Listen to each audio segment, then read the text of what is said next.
¿Qué bola a hacer? No va a morir. Pero tú sabes quién sí, la URSS. Sí, esa. La que a manos de Stalin tuvo un crecimiento económico sin precedentes a base de industrialización. Pero mucho no duró el sueño barra guateque comunista. Y apenas 70 años después de su nacimiento, la Unión Soviética colapsó, fragmentándose en 15 países diferentes, ¡shua!, creando un nuevo orden mundial. ¡Shua! Esto nos deja la duda de qué fue lo que llevó a la caída de la URSS, el país con mayor crecimiento económico, a morir.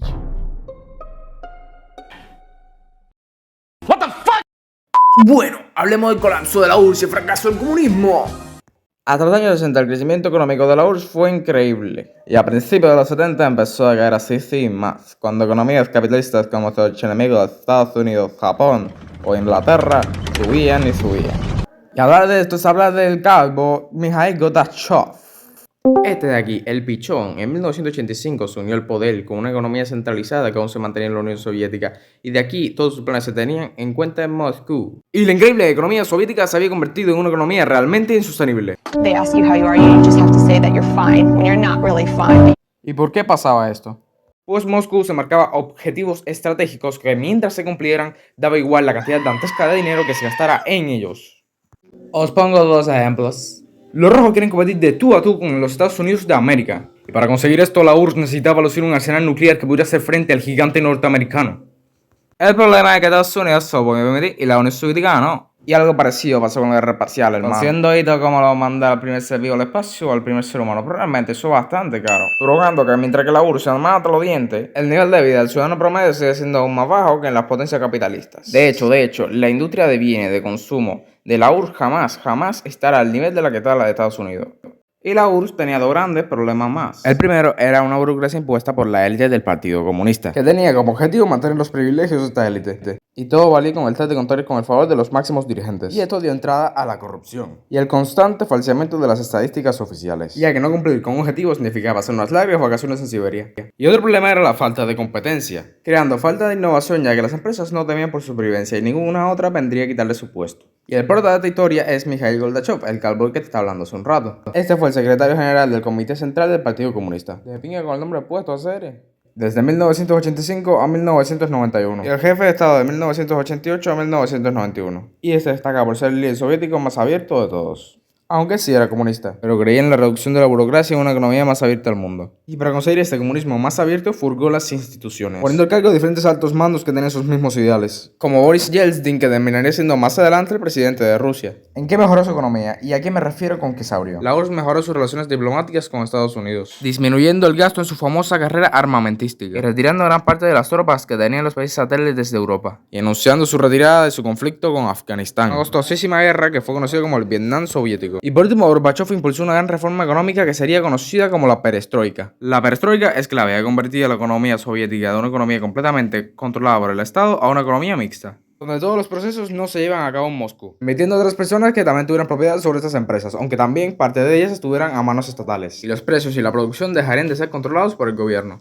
Y estas pueden parecer buenas noticias, ¿no? Bueno, sí, pero no. Abrir la economía era una buena opción para seguir creciendo económicamente. El problema era cómo realizar este cambio. Y evidentemente esto le quedó grande al gobierno de Gorbachev, ya que sin la subvención del gobierno muchas empresas quebraron y muchos productos se dejaron de fabricar. Esto provocó que el Estado comenzara a tener menos ingresos, simplemente porque el frenazo económico supuso menos ingresos en forma de impuestos.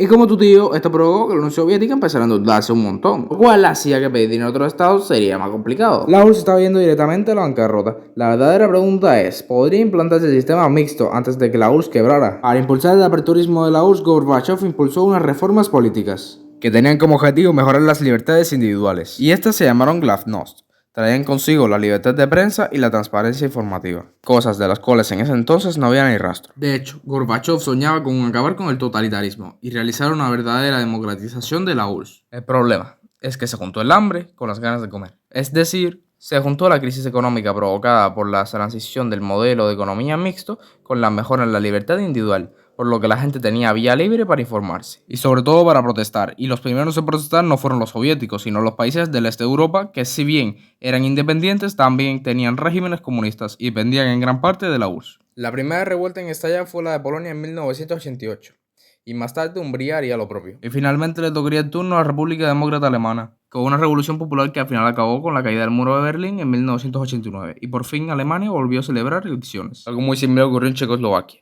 donde el gobierno cayó bajo una oleada de protestas, denominadas como la Revolución del Terciopelo. Por otro lado, en Bulgaria, el gobierno empieza a hacer reformas liberales para evitar manifestaciones, y su transición al capitalismo fue mucho más calmada. Mientras tanto, en Rumanía, el dictador Nicolae Ceausescu fue detenido y ejecutado en un levantamiento, que fue apoyado por parte del ejército y dejó alrededor de 1000 muertes.